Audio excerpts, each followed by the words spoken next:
एक गांव में एक कुत्ता अपने साथियों के साथ रहता था। उसका नाम चित्रांग था। सभी कुत्तों का जीवन प्रेम भाव से रहते हुए सुख शांति से व्यतीत हो रहा था। किंतु एक बार उस गांव में अकाल पड़ी डी गया। खेत खलिहान सूख गए। अन्न जल की कमी हो गई। मनुष्य सहित जीव जंतु भूख प्यास से मरने लगे।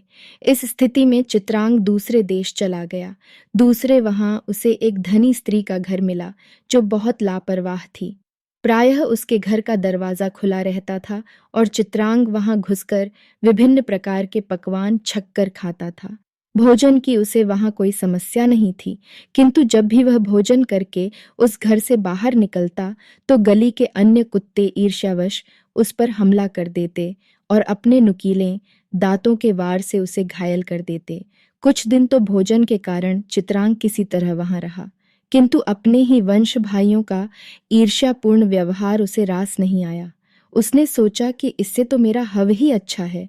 वहां अकाल अवश्य है, किंतु यहाँ की तरह कोई अपने वंश भाई को काट खाने को तो नहीं दौड़ता। मैं तो अपने गांव वापस जा रहा हूँ। वह अपने गांव लौट आया। उसके आने की सूचना मिलते ही उसके भाई बंधु उससे मिलने पहुंच गए। वे सभी विदेश के बारे में जानने को उत्सुक थे।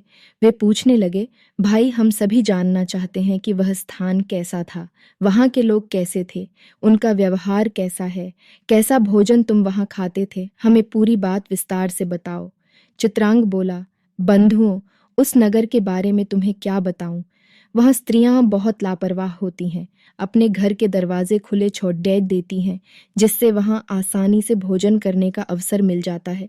किंतु वहां अपने वंश के लोग ही एक दूसरे के विरोधी हैं। वहां कोई मिलजुल कर नहीं रहता। इसलिए मैं वापस आ गया। तो बच्चों, इस कहानी से हमें यह सीख मिलती है कि स्थान वही अच्छा जहां लोग मिलजुल कर प्रेम से रहें। इस तरह की और कहानियों के लिए हमारे इस चैनल को सब्सक्राइब करें।